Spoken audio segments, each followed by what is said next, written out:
But it is 7:32, so I want to welcome everybody to the fourth installment of our Masterclass series. For those of you, I can't imagine there are any of you that don't know who I am at this point or that I haven't met, but my name is Brian Fontaine Isaac. I'm the artistic director here at Encore Creativity for older adults, the nation's largest choral program, but not just the nation's largest choral program, the nation's largest choral program for adults over the age of 55. And we are so glad to have you here. And we are so privileged to have Sarah Quartel, the incredible composer, with us to offer a masterclass. You heard me say that this is the fourth installment. We've had 3 previous masterclasses that have all been very successful and very popular. We opened our masterclass series with Jared Pagankoff, who is the assistant music director of the vocal ensemble Chanticleer. And then we moved on to Erin Freeman, who is the artistic director for the City Choir of Washington and Richmond Ballet. And she did a masterclass on connecting choral conducting with the voice. And then we had a masterclass with Zaina Azam, who is the current poet laureate for the city of Alexandria.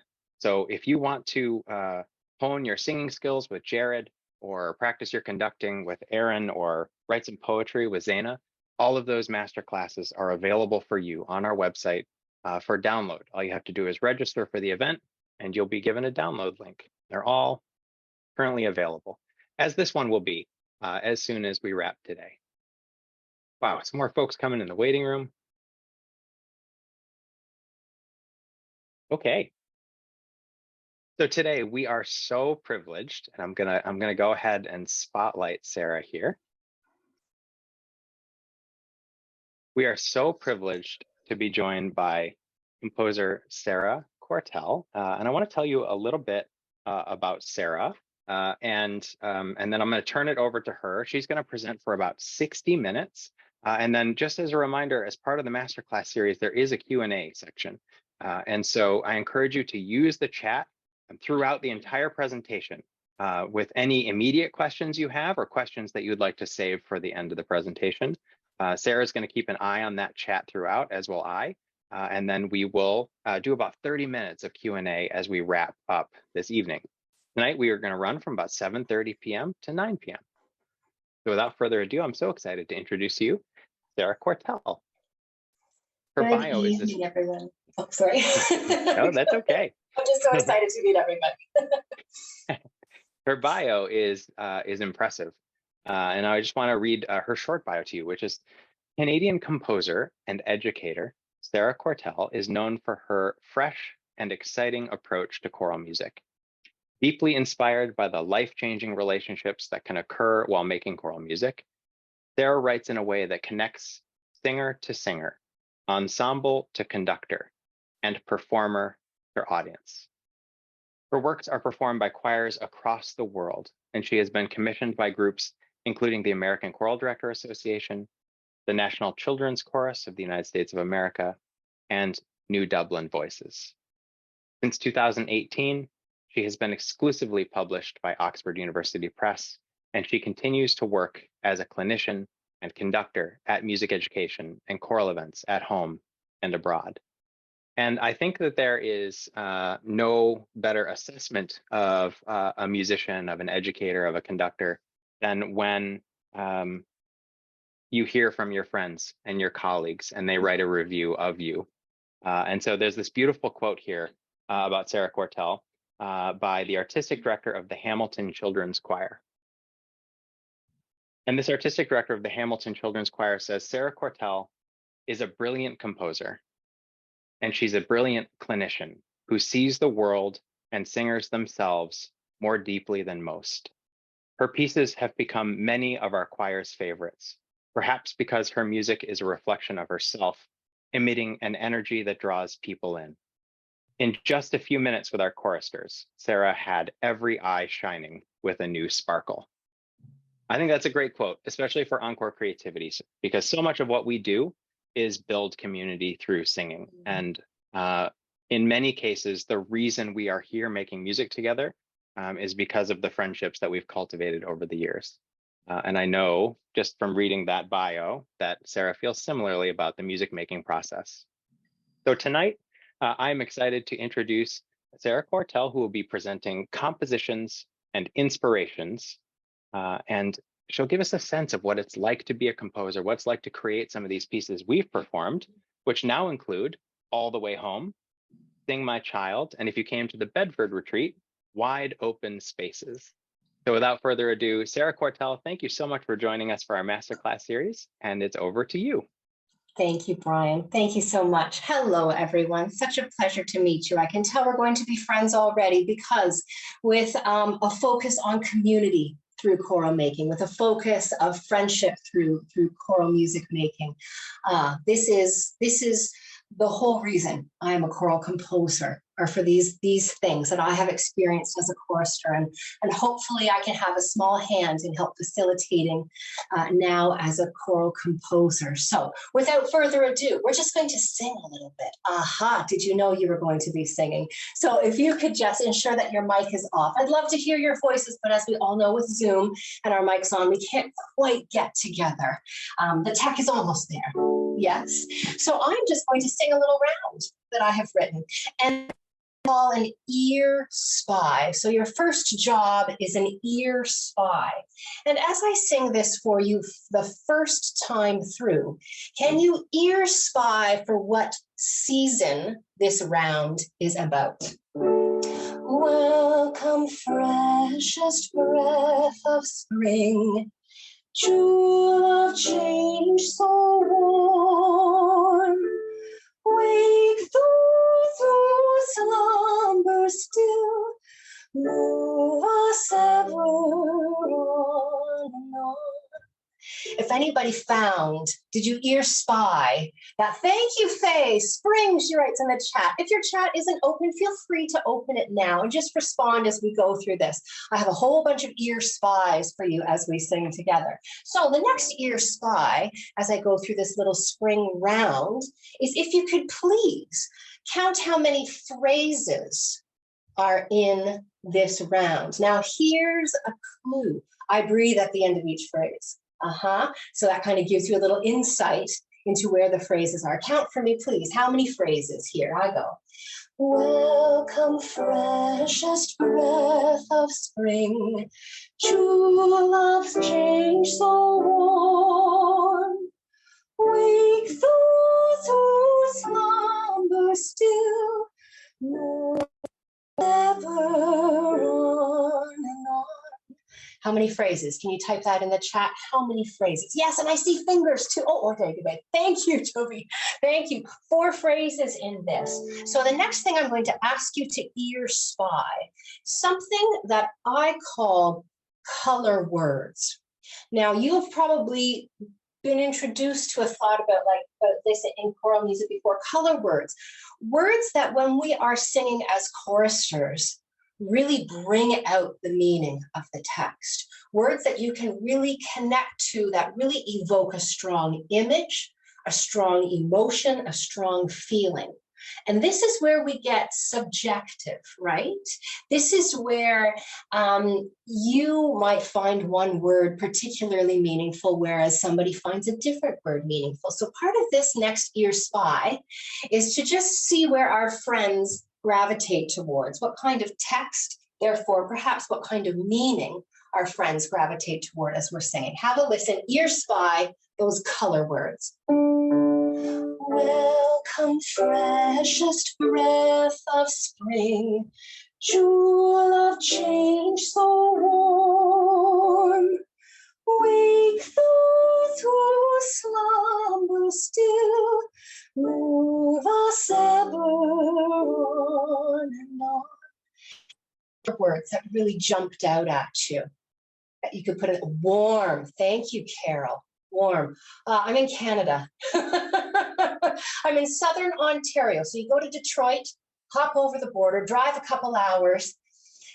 Not warm yet. We're getting there. Jewel, Joanne, thank you, Jewel. This piece was just commissioned really quickly for a choir in Texas who was doing a concert this spring called Gems of Women, music all by women composers. So I stuck that word jewel in there too. Slumber. Jilly, thank you. Slumber.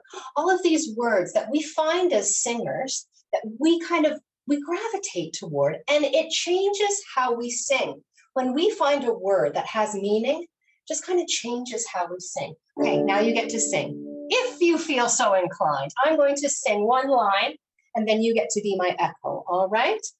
Welcome, freshest breath of spring. Your turn. My turn. Jewel of change so warm. And you.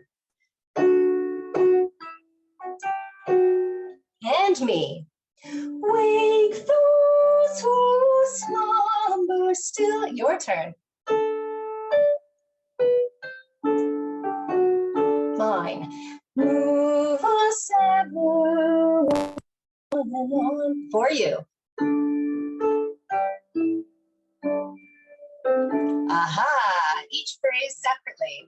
Now I'm going to do 2 phrases at a time, so I'm going to sing 2. Sometimes when I'm doing phrases with learners, we feel it like this, because we can just naturally breathe. Naturally breathe. All right, I'm going to do 2 phrases, then you get to be my repeat. Here I go. Welcome, freshest breath of spring, jewel of change so warm. Ready? And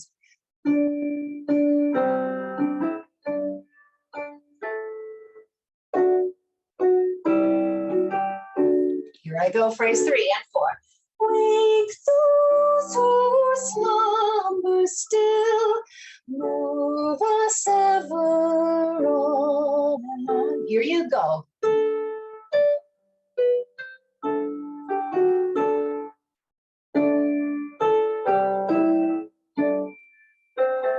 I'm going to sing the whole thing, and then you are going to sing the whole thing. Here I go. Welcome, freshest breath of spring, jewel of change so warm. Wake those who slumber still, move us ever on and on. Here you go.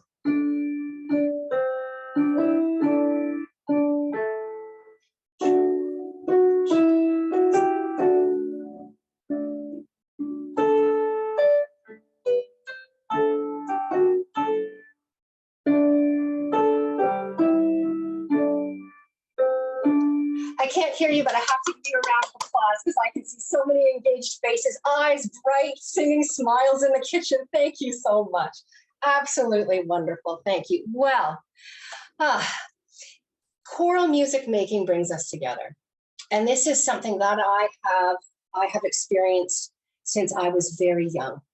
And I started my choral journey as a listener, not as a singer. My dad was a church organist and had school choirs, church choirs, and some of my earliest music making memories were sitting on the organ bench, little feet dangling, just wanting to touch those pedals. If any of you have looked closely at an organ console, you see those foot pedals and you think, oh, I just want to give it a good boom, right? But I sat on that bench with my dad, turning pages for him and listening to the laughter.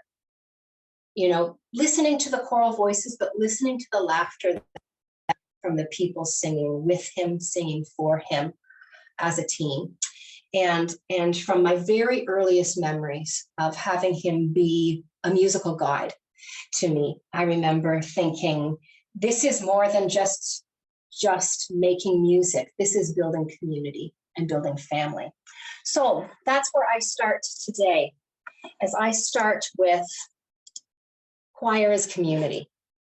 You know it already, but I just wanted to share a little bit about my journey of learning about choir as community and why today I choose to be a choral composer, opposed to an orchestral composer, opposed to a chamber music composer, because those are things I have done. But this is what I choose to do, choir. So, flashback, little Sarah at the piano. I have a son who's 5 years old, and I was looking at this picture today thinking, my goodness, that looks like him. And here I am singing with my choir at a young age, my dad at the piano. And these experiences, they shaped me through my young years, through my teenage years, into my university years. And the directors that I think, raised me were the directors who said, real life doesn't stop at the door when you come into the choral room. Real life comes in with you. You don't have to leave your worries and your cares and your stresses outside. You can bring them in, because in this space, we are supported. And that is something I found that was quite different in attitude to other musical experiences I had that were outside of choir, where I was more technically driven, more concerned with, authentic performance practice or something like that. But here in the choral room, there was room for my heart. There was room for my emotion. And one of the things that I have really held on to as a choral composer is looking at the ways that I can bring that into a score of choral music that I might not be able to bring into an orchestral work.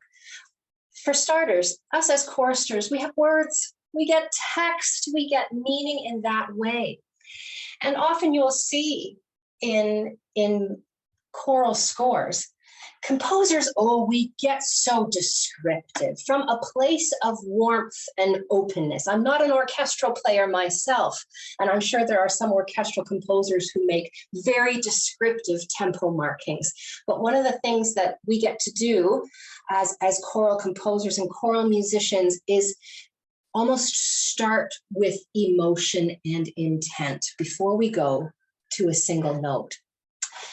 Another way that we can show things in music as choral composers is looking at relationship and really using a piece of music to highlight relationship. And one of the pieces I wrote, I think this was last year it was performed.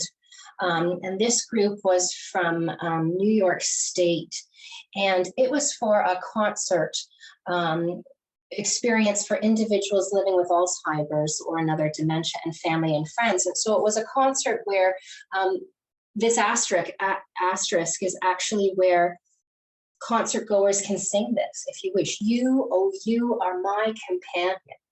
And so, as we look at choral music and look at what we can bring out of it that we can't always, I don't want to say ever, but always bring out with some instrumental music, is this idea of communication with somebody, a fellow chorister, a loved one, our director, that we are building this relationship.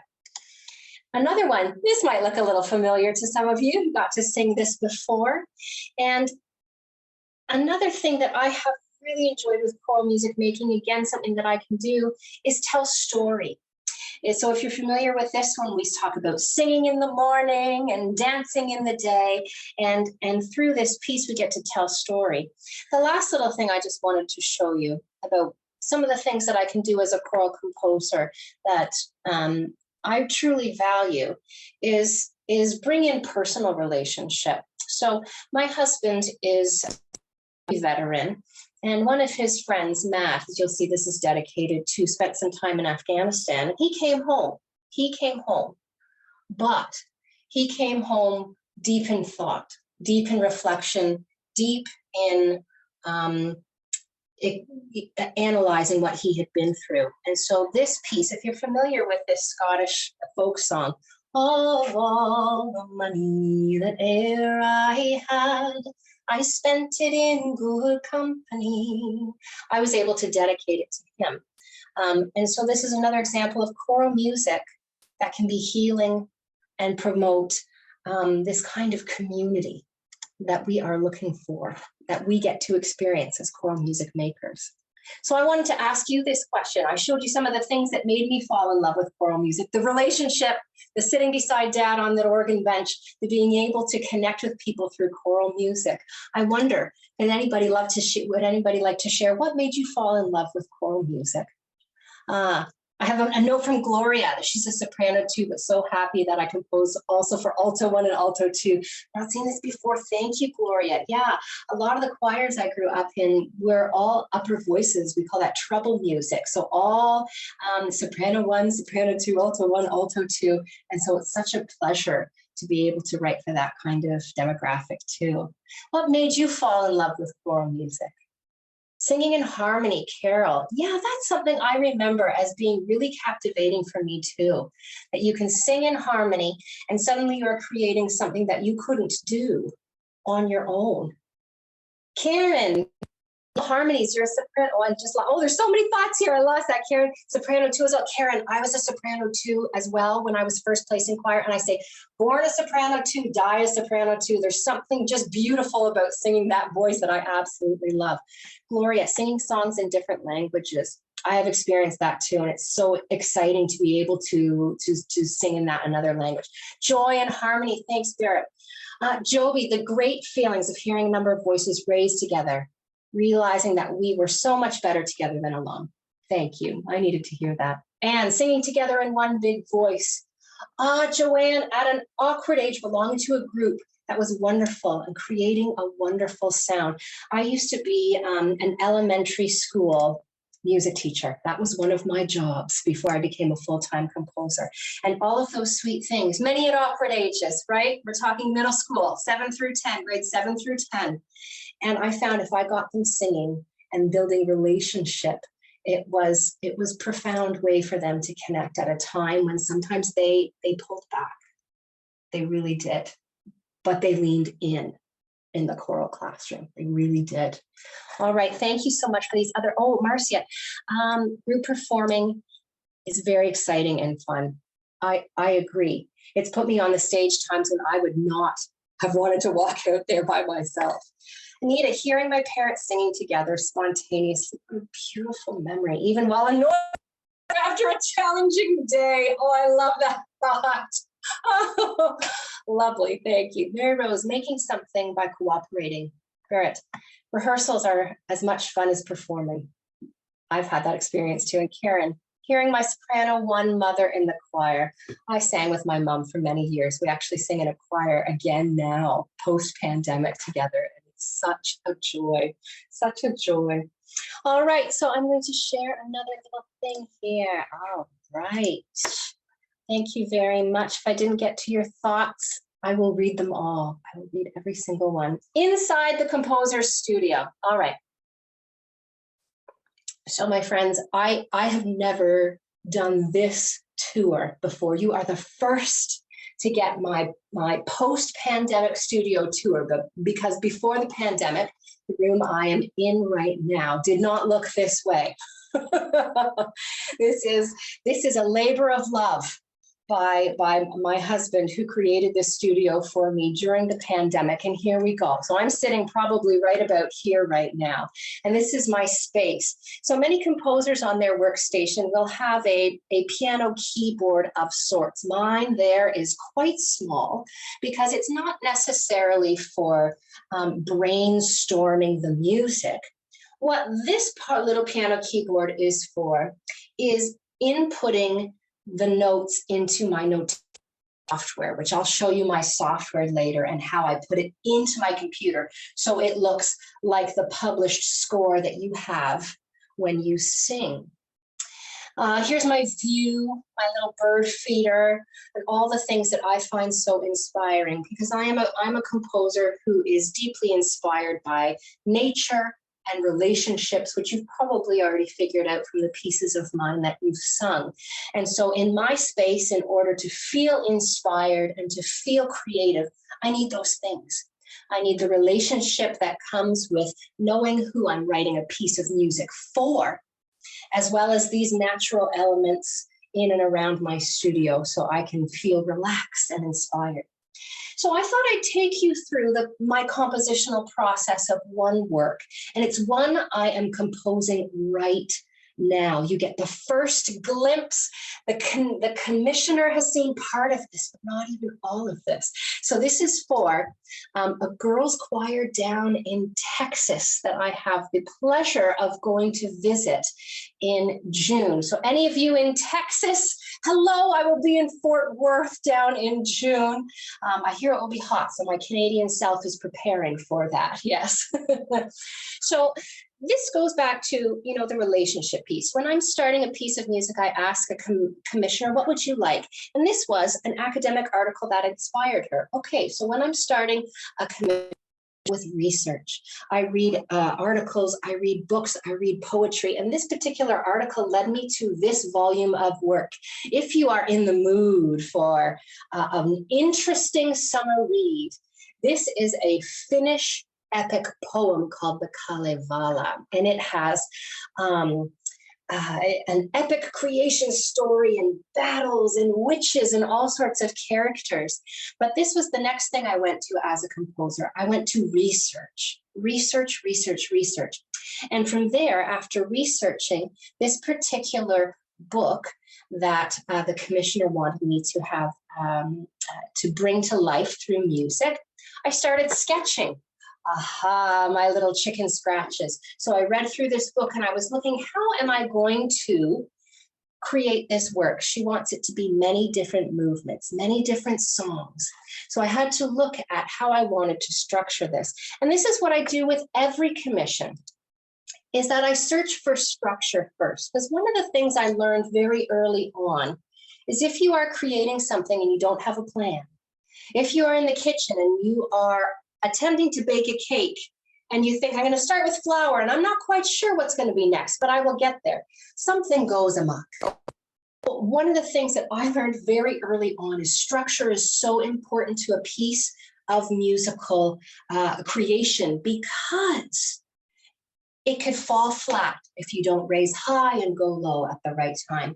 So from here, I found some text from that book that I showed you a picture of, and I started to pull it into form.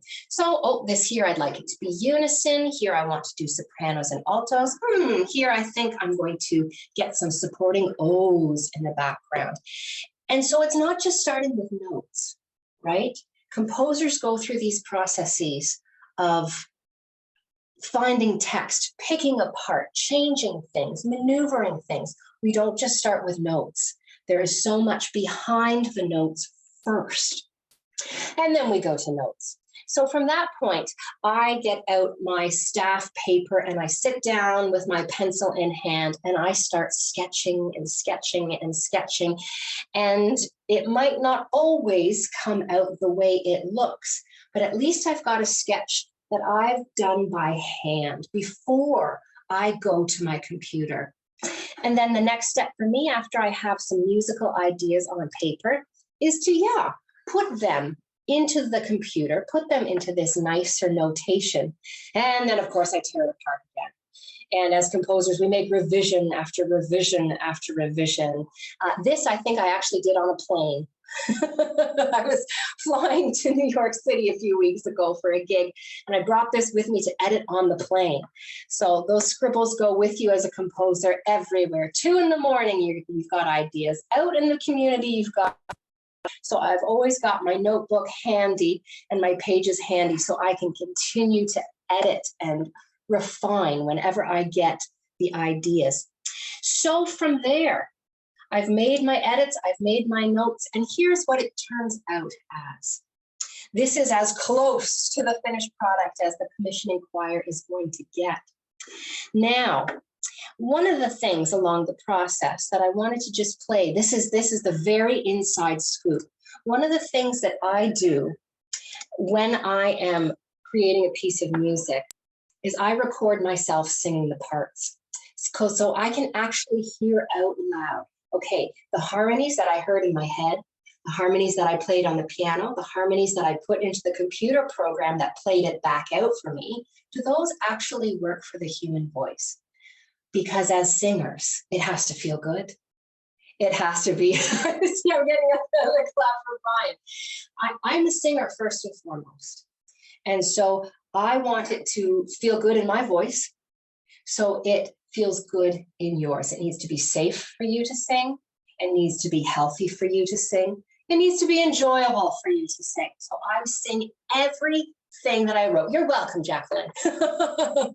Tony asks, how do I determine the key and key signature? Excellent question. So Tony, a lot of the time when I am doing that stage where I was showing you the notes on the paper that I had handed, I sing a lot as I write. So I might sing myself a little bit of a melody and I put it down, but that's the key that my voice naturally picked.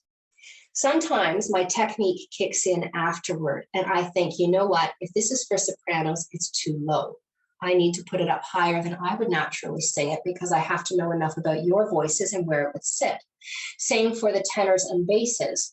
I have to make sure that if I want that low supporting note from the basses, it's not too low in a place where you can't get that good resonance. So it starts with a bit of where do I naturally feel this melody, and it turns into brain, making sure again that it is what it works for your voice. Gloria, Impressionist composers use nature quite a bit. Of course, Beethoven wrote the Pastoral, my favorite composer. Gloria, Beethoven was my favorite composer. Absolutely. So the one thing I wanted to show you, and to make the sound come across perfectly, I'll have to share the screen. It's not terribly exciting, but this is me singing. I never share this, okay? So I trust you already. So this is an excerpt from that piece that I'm working on, and I wanted to make sure that it sounded all right. Here it is. Among the tossing billows, o'er the ocean surface, in tempest she was rocked. Then a storm arose in fury, and the waves dashed ever higher. The wind it blew around her, the sea walked life within. She rose as one a mother rose. Yeah. Yeah. So, and there have been many times where I get through singing that and I've written something that I can't sight read. Like, I just wrote this. Why is this melodic line so difficult for me to get out in the moment? And then I know, if it's not working for me, it's not going to work for you. So that's part of my editing process, is that is that if I sing it and really work through it, I know if it will feel good for your voices, and I know if it will sound good in the end. Jacqueline, it's gorgeous. Oh, thank you. Question for later: how much do you begin at the piano while composing? Is it all vocal? The harmonies come second nature versus keyboard. Thank you, Jacqueline. I will. Yeah, question for later, because that's a good one, and I have lots to share about that. All right. So then. I wanted to show you, yes, my score notation program. So many composers in North America use a program called Finale.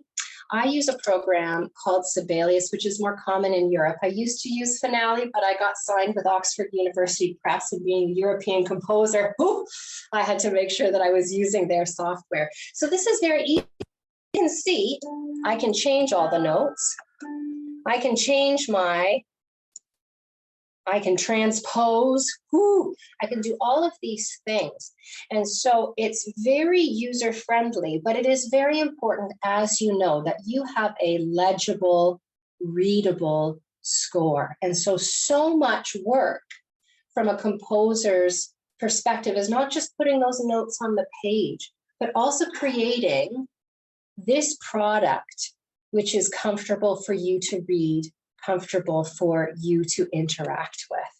This piece is for the Singing Girls of Texas from Fort Worth, and it is a performing arts high school. And so it's a little gnarly with some of the rhythms, but I get to work on it with them. So it would be such a pleasure to do that. So that is a little bit behind the curtain into the composer's studio. And as I get back to something where, sorry, I need to get one window open again before we'll allow me to share. There we are. So as we go back for just a moment, back into the composer's studio, and I show you those pictures. These are the things that inspire me, you know, because choral music writing, I believe, is such a connective art. I want to be connected to you, even if I don't know you. You know, I have to feel inspired as I am being creative. And I want, what are some things that inspire you to be creative? We've talked a lot about that natural aspect. Yes, nature. Is there anybody out there who is deeply inspired by nature?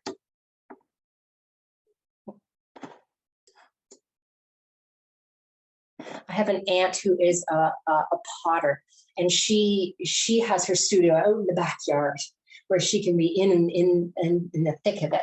The ocean, absolutely beautiful. A particular ocean, Pacific, Atlantic.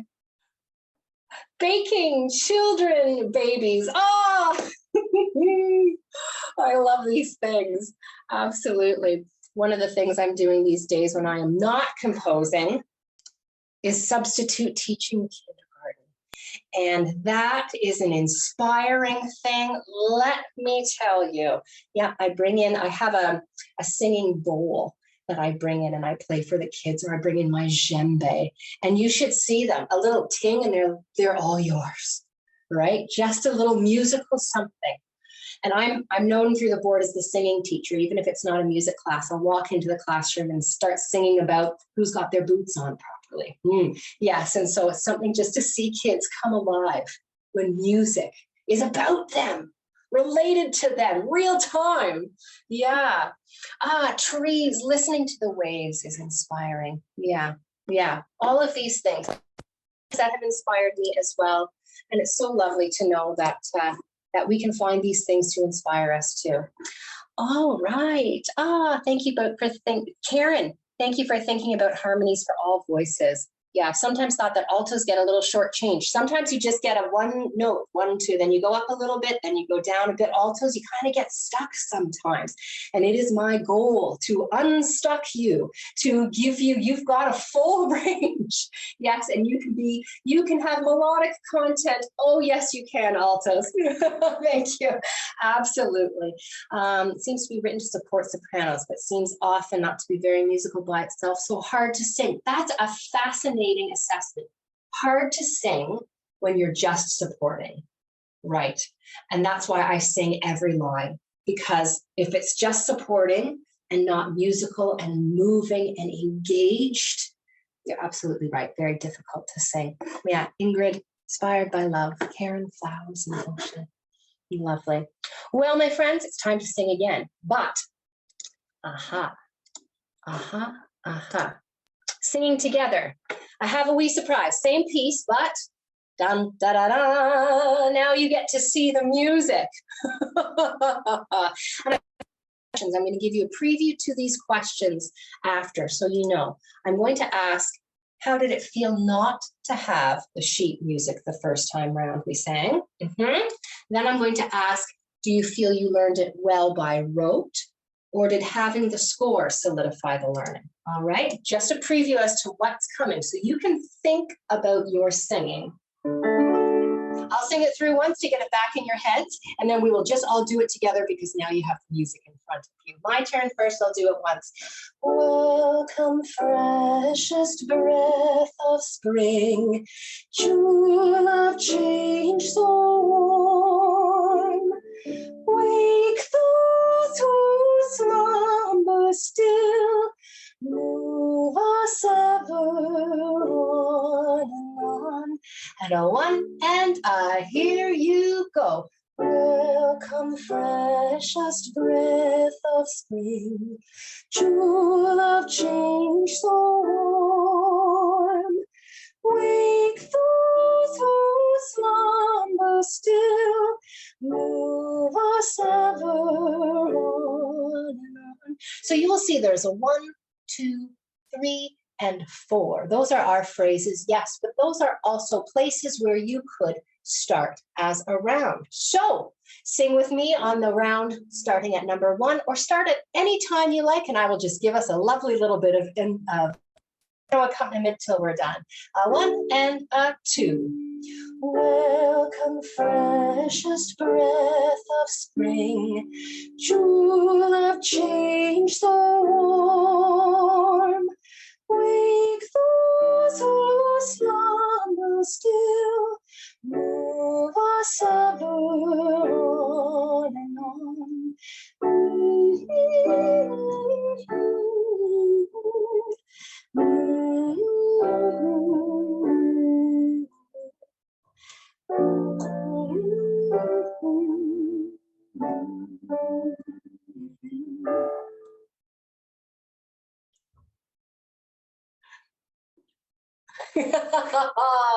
Lovely. Thank you. Thank you. I've never done a round on Zoom before. That was just fun. Thank you. So think about your singing. How did it feel not to have the sheet music the first time we sang the round? I'm going to open up my chat here. It was a challenge to the memory. We've got a visual learner. Score, Marcia. Yes. Insecure, scary to not have the music. Fascinating. Made you listen harder. Carol, very interesting. Unmoored. Oh, Candace, I love that image. Yeah, primal, Faye. Ooh, a bit freeing, even while making mistakes. Fascinating.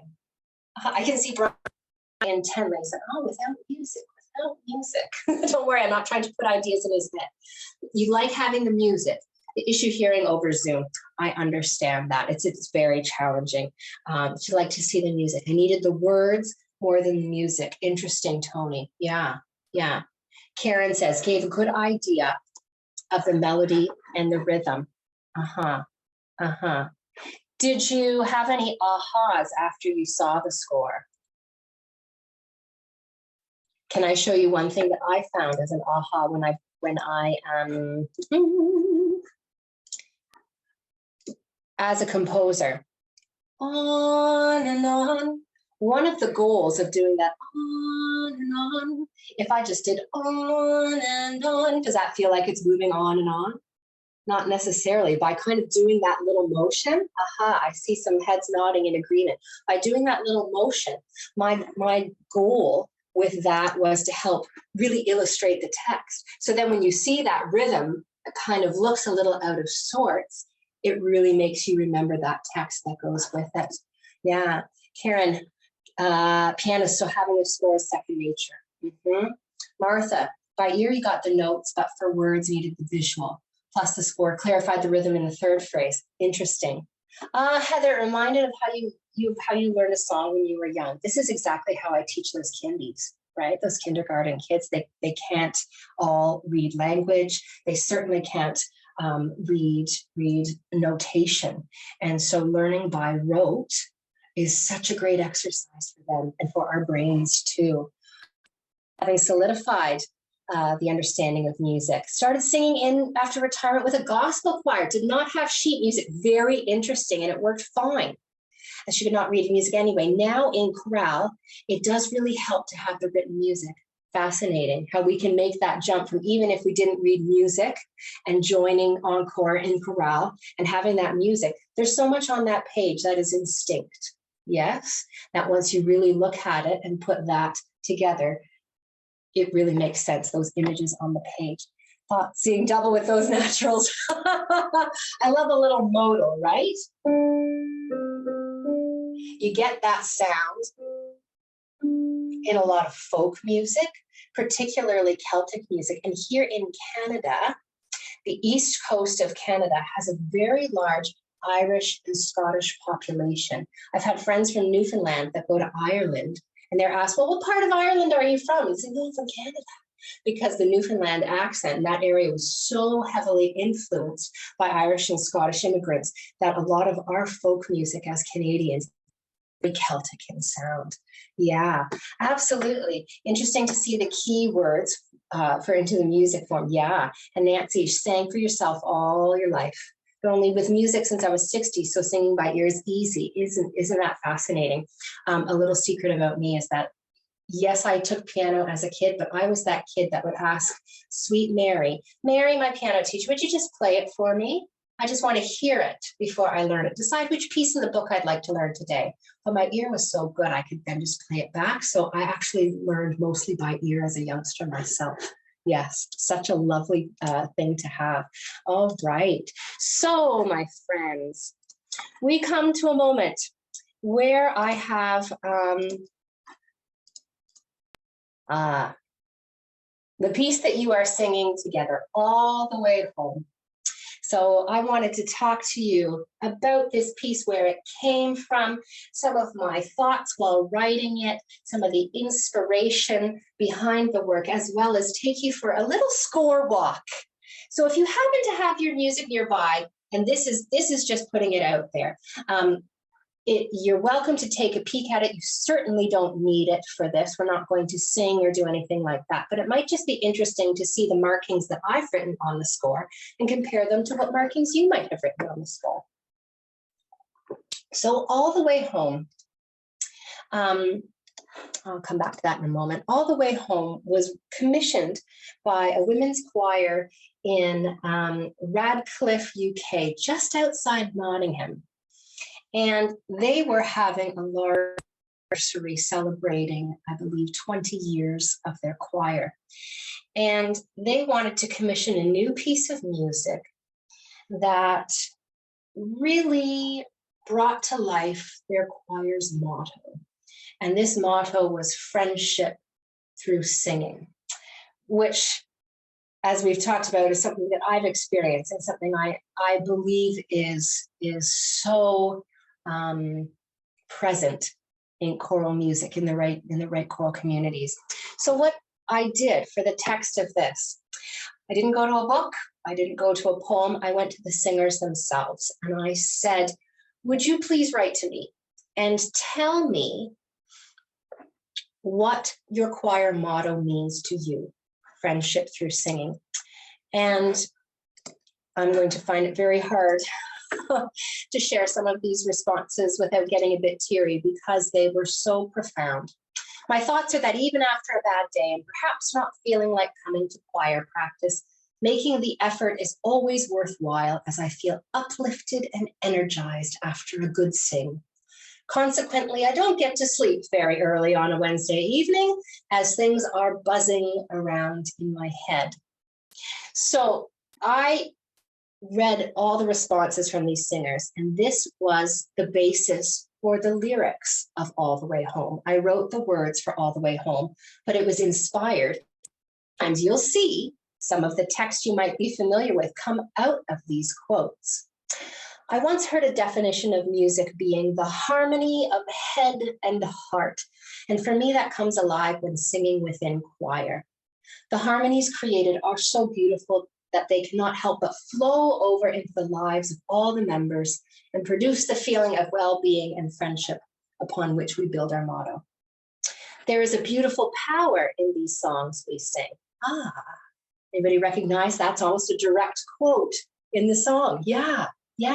And hope, especially in these troubled times across the world. And when you teach your grandchildren the exercises you learn in choir, there's nothing finer than sharing those moments. This was a choir of women probably between the age of 30 and 70. The glorious feeling of singing with a choir. There's another word that we find in the text. The melody that stays with you all the way home. There's the title. It came from one of the choristers. The laughter and the emotion involved with making music, the friendships formed with fellow choir members, these are a small number of joys of singing. The overriding feeling is that of a sense of belonging, sharing, a feeling of warmth, always a friendly welcome, welcoming smile. Sharing a love of music and singing is very nurturing. You are not alone. It also gives a sense of community too. We are all a part of a whole. Good friends are a must after family. And when I visited these women, they threw me the best afternoon tea I'd ever had. They baked and cooked, and I can't even clotted cream, then jam on the scone, or jam, then cream. Everybody has a different idea of how it should go, but I ate it the way they told me to, and it was amazing. And you saw this community in action. So hopefully seeing their words will further illustrate the character of this piece and where it came from. I'm seeing a lot of nodding in that you've probably felt that way in your choir too. And that's something that I have experienced, just kind of stepping back for a moment. Throughout the pandemic, I had many experience and many opportunities to connect with choirs over Zoom and ask them, what are you missing right now? You know, when we were in lockdown. And they said very similar things to these choristers. It can be a universal experience. I'm from Martha. She says, when she first enjoyed Encore, you were learning Sing My Child. It was challenging, but lots of change and time signature. Yes, it's a little wicked, isn't it, in there? But you fell in love with it. Well, thank you. Words are so perfect that I learned over the next over to the next thing, leaned over to the singer next to me, whom I hardly knew, and said, this song is going to be played at my funeral. What I really meant is that this song is the message I want to leave behind for my loved ones. Thank you. Thank you. How lovely. That means so much to me. And you know what? Hearing this piece now means something completely different to me. You know, it's amazing how music changes as you get to know it differently and as through different things happen in life. So I wanted to give you this little walkthrough of the score. So here we go. Aha, all the way home. So yes, it was originally written all for upper voices, sopranos and altos, but I had the opportunity a few years ago to create this arrangement, which I am which I found was such an interesting exercise to go from something that had been all for upper voices to go for mixed voices. That's when the composer brain comes out, and it's not just all heart, but you have to use the technique that you've been taught too. So I wanted to draw your attention to a few of the things that I notice as a composer in this, some of the little compositional tips and tricks. So you'll notice in the blue type, it's the structure. And as I showed you earlier, structure is one of the first things that I look for in a piece of music, because you have to go somewhere with a piece of music. So we have our introduction and our verse. I wanted to show you some of the things that, again, composers of choral music can do that sometimes instrumental composers cannot. And it's talking emotion and intent at the very beginning, contentedly rocking. It immediately gives you a sense of the kind of character. And then we get into some, how can I show contentedly rocking? By using musical choices. Da, da, da, da, da. Aha, that's kind of a rocking rhythm. So I've started that out in the piano there, but then just so that we have the piano and the voices feeling like they are almost talking to each other, the piano starts with that da, da, da, da, da, and then the voices get it, da, da, da, da, da. So as you're waiting to come in, have a listen next time and see what of yours comes before you in the piano. Because that piano, it's singing already. Before you even start, it has that contentedly rocking kind of motion, which I then extend through this part here as we get a da, da, da, da, da, da, da, da, da. Trying to say, okay, if I want to show this emotion, how am I going to do it in the music? I make musical choices that try to sound like what kind of character I'd like to get here. So I wanted to show another little compositional trick that composers often use in music. Here we go. Da, da, da, da, da, da. I call this bumpy. Da, da, da, da, da, da. That dotted rhythm, it feels kind of bumpy. It's that rocking motion. Here it comes again. Da, da, da. Bringing it back. Da, da, da. Da, da, da. So composers will often, in order to make the piece feel like a cohesive whole, we want it to feel like it flows, right? We will bring little elements of music and tie them in throughout. Da, da, da, da, da, da, da, da, da, all the way through that bumpy in the voices here. Do we have any in the piano here? Aha, no, I wonder why that is. We had bumpy in the piano to start, da, da, da. Then it went to the voices, kind of dropped out of the piano, through the voices, and then, I'm not sure if you can see it because my little, there we go. Then we finally get a little bit of that piano bumpy coming back in. So rhythms can be handed to and from the voice through the piano. Try and make them feel like they're working together rather than working opposite each other. There's another da, da, da. So one of the other things I wanted to show you is in our verse 1, we have it in unison. So that's very purposeful. Starting verse 1 in unison, we have this all together kind of sound. We're getting the story started. We've got that melody that we want the audience to hear and establish. By the time I get to verse 2, multiple parts are coming. Clear compositional decision, because as we are expanding the story, as we are expanding the thickness of the piano, there's a lot more happening. We're also expanding the number of parts, not singing unison anymore, getting a little thicker in that texture to, again, draw the audience in. They're thinking, I've heard this da, da, da, da, da, da, but it's different this time because there are more parts. So as we continue, then we have that chorus again. Aha, more parts through here. The audience will recognize, I've heard the chorus before, but it's different somehow. And one of the goals that I have as a composer is to put things in a piece of music that cause your ear to think, okay, I've heard that before. Okay, I'm not lost. This isn't a whole piece of music where everything's so different that I don't feel like I know it. But I've changed it just a little bit to keep your interest as singers, to keep an audience member's interest, and to keep the music moving forward, again with that form. The chorus, we've got a thicker chorus now here. Where are we going next? We've gone from unison to multiple parts. We're going to just change it up. So when we get to this part, I call this the C section or the transition.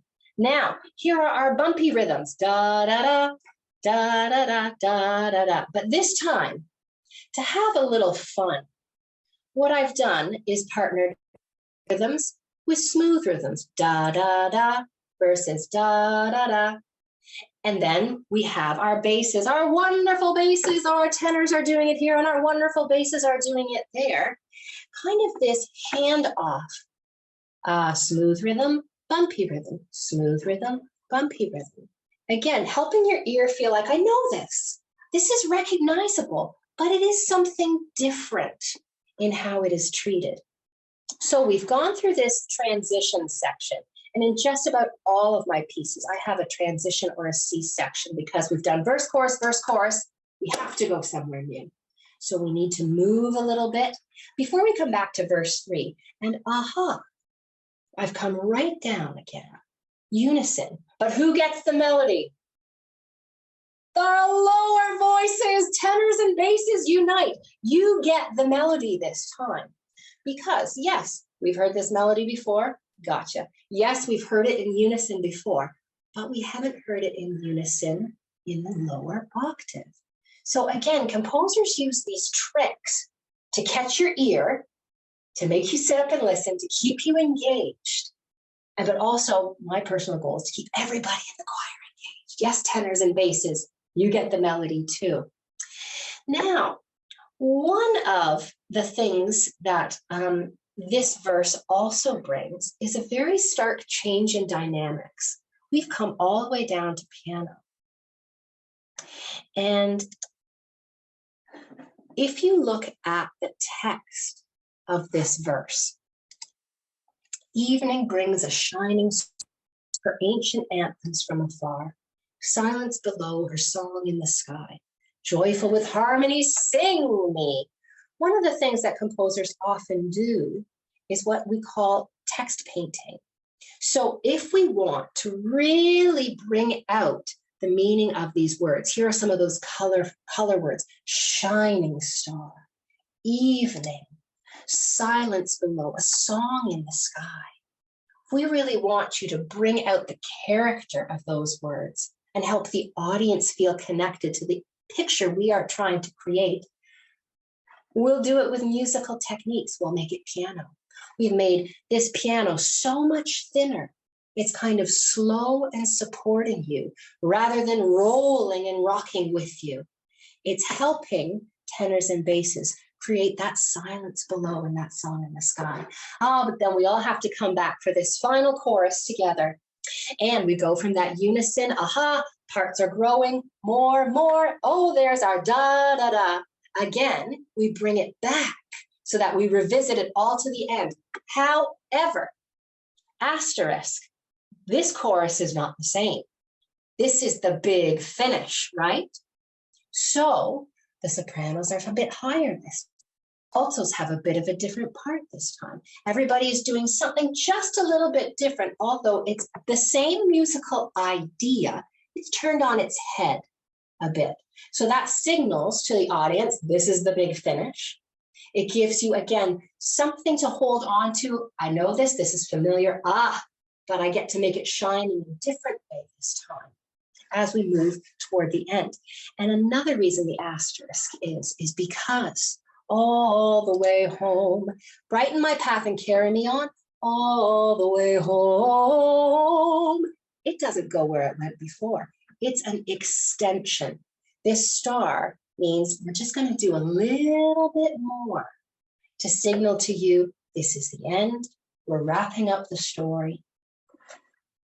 Bumpy, da, da, da. Smooth, da, da, da. See, it's hidden everywhere. Composers hide stuff all the way to the very end. Bumpy, da, da, da, da, da, da. And then the final end is smooth. Bum, bum, bum, bum. So there are some of the composer tips and tricks hiding in that piece of music. And before we go to questions, I wanted to play you the recording of the choir who commissioned this piece. So you've been singing it in SATB, but it was originally written once upon a time for soprano 1, soprano 2, alto 1, alto 2. And so again, I need to share this screen so that you can hear it properly. This is available online. I will put the link in the chat so that you can have a listen again at your leisure should you desire. This is the Radcliffe Ladies Choir. Here they are.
Sorry about that.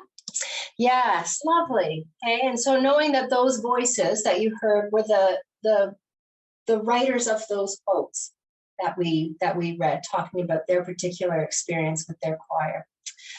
Well, thank you so much for sharing this time with me. We've got lots of time for questions. So if there's anything more in particular you'd like to know, if there's a slide that I showed you'd like to see again, I can certainly bring that up. About that arrangement, love the contrast between high and low voices in that arrangement. Thanks, Karen. And Gloria, true about friendships with chorus. I still have friends today that I met because we sang beside each other in choir. It continues on. It continues on. Thank you. All right, some questions. I see a hand. Gloria, hi. Yes, I've thoroughly enjoyed your presentation. I'm sure I speak for all of us, but my specific question is, how do you go about selecting these songs that your chorus, the one you're conducting, is going to sing? Right. What is so the process? Yeah. So when I pick music for people I'm conducting, I look at many things. I look at technical match, a good technical match. Is it going to be the right level of difficulty without being too hard, too easy? I look at who's in the group and what will they love, right? Because they are here because they want to be here. And I work, closely with children too. So keeping kids invested in a group, it needs to be music that they enjoy. And I also look at theme too. A lot of the time I will program a whole concert of one theme. And so we are telling a story from start to finish. And so looking at the text influences the selection as well. Thanks, Brian. We've got, please go ahead and put the chat. I can't see all the hands. I can't see all the lovely faces and hands, so I'll be able to get you. Read the gorgeous text, please. Oh, thanks, Jacqueline. What made you choose 4 verses 12:8? I think for the reading of the singers. I think knowing that if it was a teenage demographic, what are they going to be able to easily read? And because it's not published yet, we will see when I meet with them in June if that will indeed change. I'm one of these composers that doesn't put things set in stone. Anything can change, and my editors will say, yes, it's not set in stone, right? That's because they want the finished product that goes out the door to be accessible and easily readable for everybody. So sometimes they change things for me too. Joanne, thank you. Please encore commission piece. That's very helpful. Tony, you're a tenor and love the tenor part. Tony, excellent. You're very welcome. Talk about the held note on anthem into the next measure, so as not to have the first meet on the preposition from also, but it's the name and model of my keyboard. So talking about setting text, that's something that I'm very careful with, is that, sometimes, especially if you're one of those under parts that might not have the melody at that moment, I want the text to still make sense for you. If you're holding a note and switching to another note, we're not going to go I want those to be color notes, meaningful notes, so that every part, even if they're not the melody at that moment, purposeful and fully engaged. My keyboard name and model. This guy's a Roland. He's probably, how old am I? This is probably 25 years old, this particular one here. This little one, the Key Station M Audio. Yes. So I can plug this directly into my computer, and when I play it, it will put the notes right into my score notation software. I've just started using it. I'm learning, but a tool that many composers use because it's faster than clicking and dragging. You have to work quickly sometimes. Mark, your bass, and you love singing this. Thank you so much. I'm so glad. That is the goal, right? That all parts are engaged and involved. Yeah. So that you can get something out of the piece. Yeah. Any other questions? Can be about anything.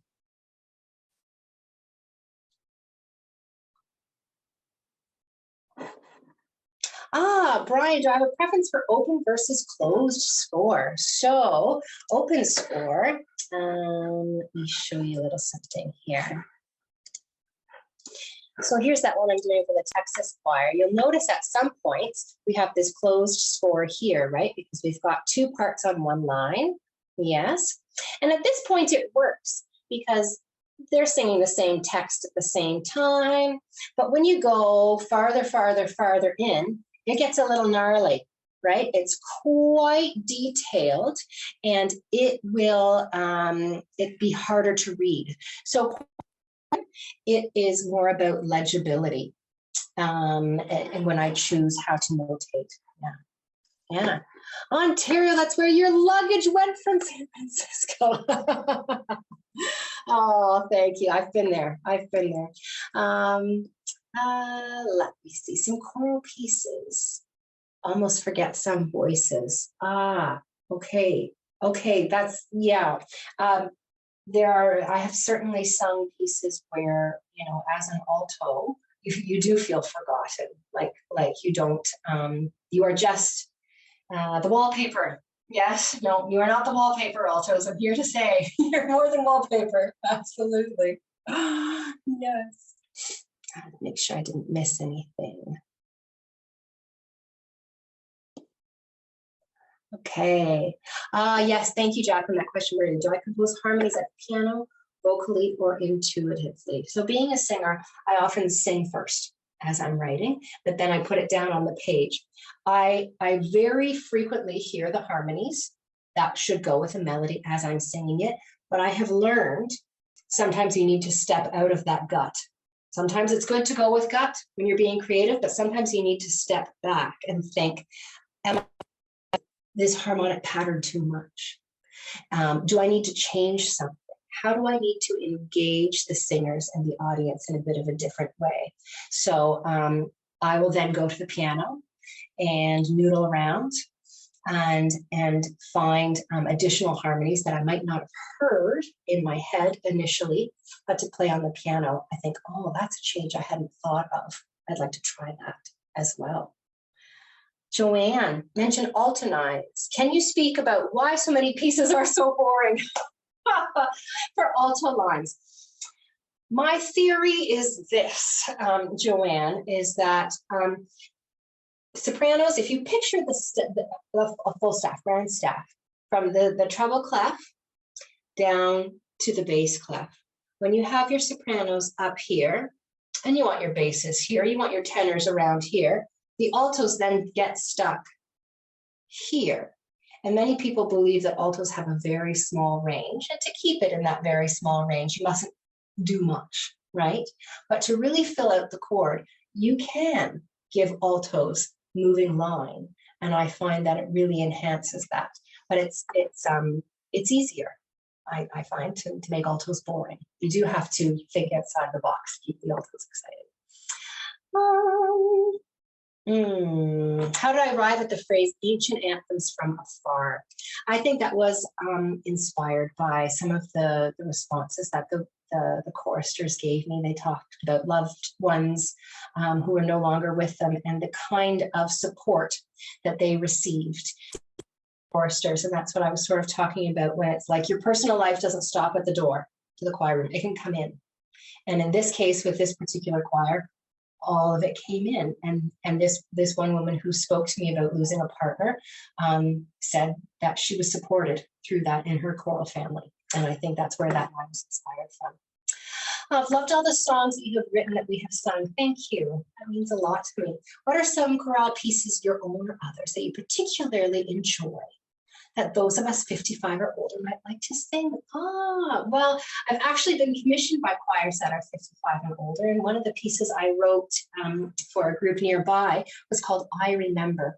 And again, it took, I drove around the countryside where this choir was from and looked at the fields they had worked in, looked at the school they went to, looked at the lake they swam in, and put those images in the piece.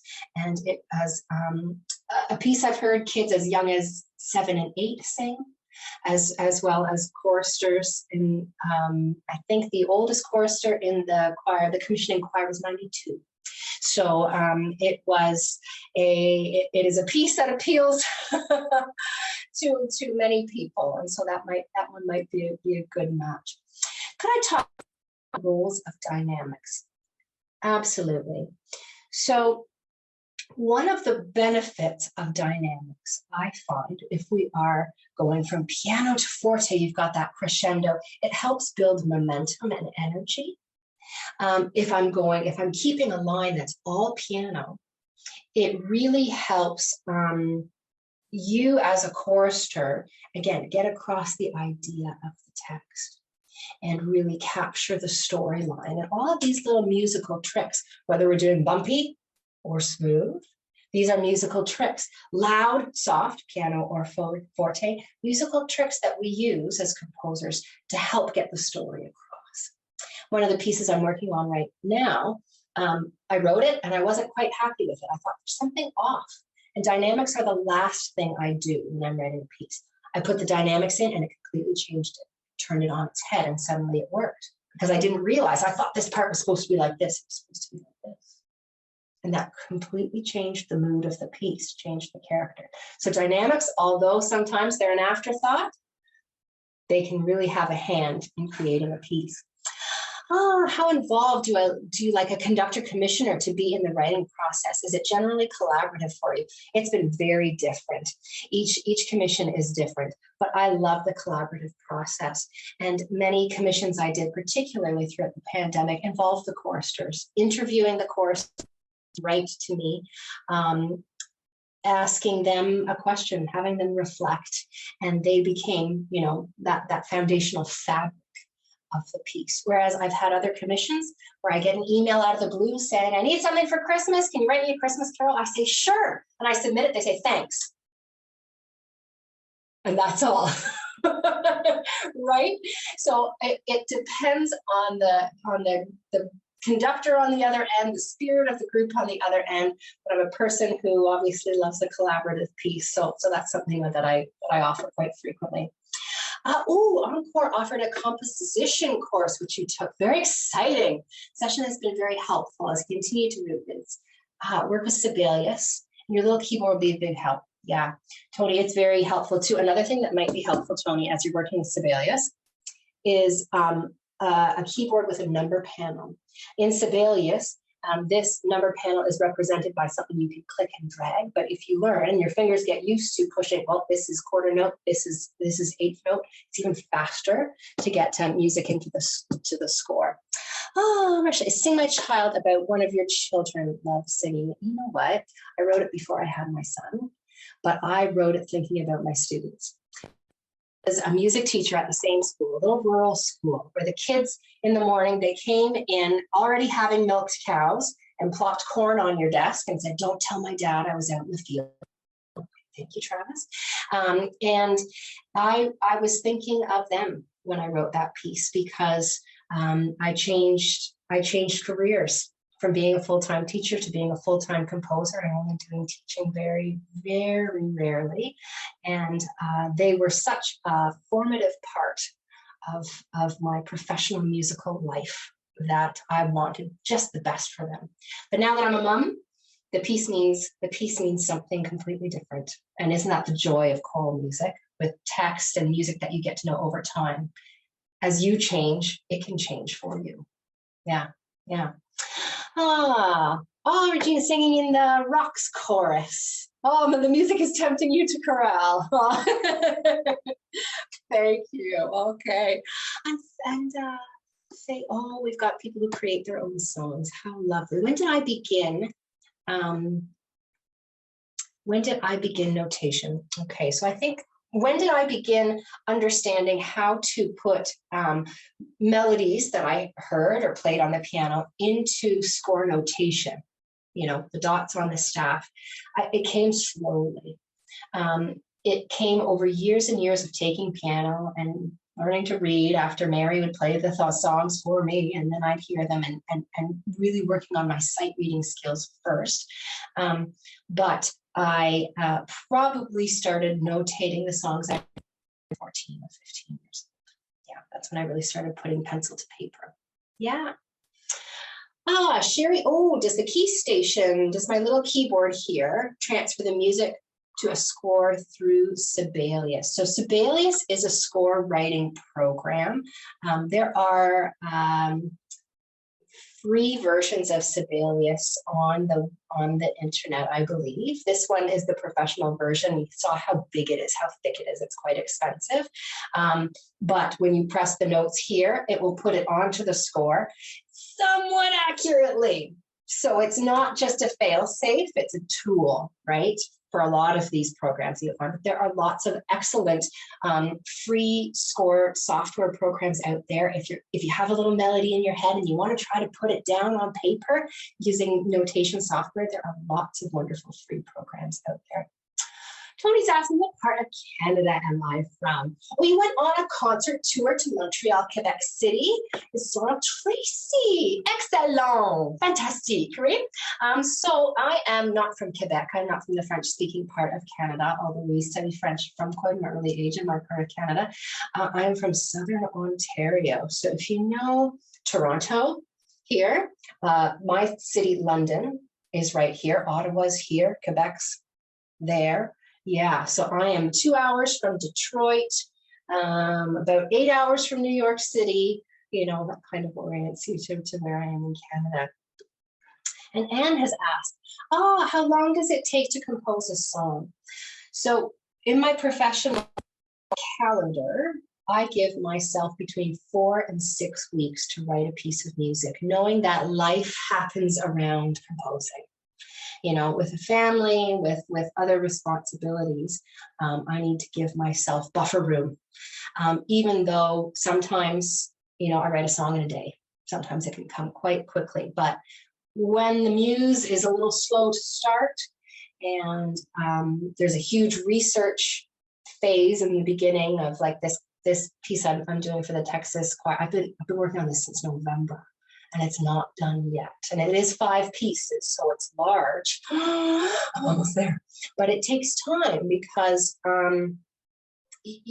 there's the background research, which is just reading, and then there's the finding the inspiration, and then there's reworking and going back. So it does vary, but I give myself 4 to 6 weeks for each about 5 minutes of music to ensure that I can get that done. Yeah. Any other questions, friends? Absolutely. Nina, is there a piece you have running around your mind at times that you just want to keep to yourself because it's just too good? Anita is a creative person. You know, I do have something running around my head that I have had in my head for, again, how old am I? 20 years. And I've tried to put it into a choral piece and it's never worked. So I wonder if it is just for me. Yeah. Thanks for asking. That's a lovely question. Mary Rose, do I often get to hear my songs performed? No. I am so fortunate that many of my commissions come from outside of my home community. So they happen abroad, they happen in other countries, and occasionally I do get to hear them. I mentioned, you know, working on that piece on a plane to New York City the other week. I had a piece at Carnegie Hall being premiered, and so I got to go down for that and hear that. I brought my mom, brought my sister, you know, and it was just a thrill of a lifetime. So from time to time, I do get to hear pieces, but not always. Yeah.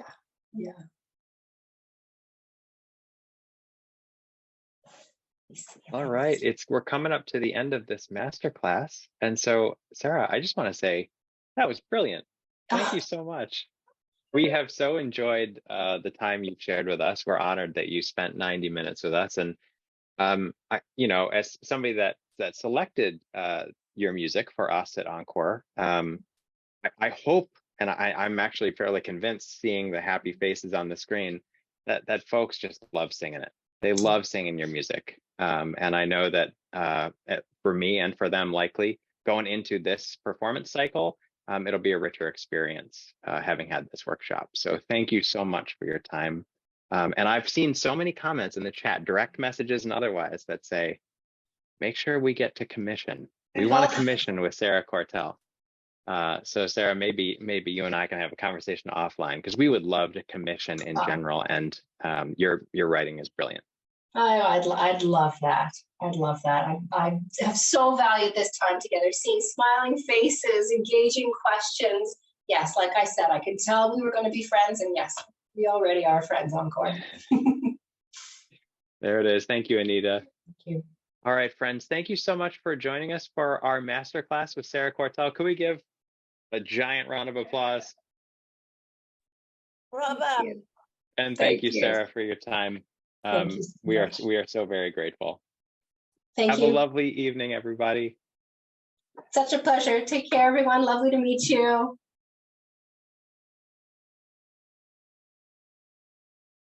Good night. Good night, everyone.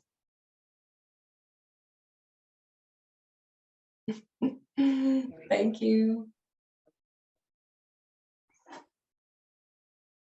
Good night. Good night.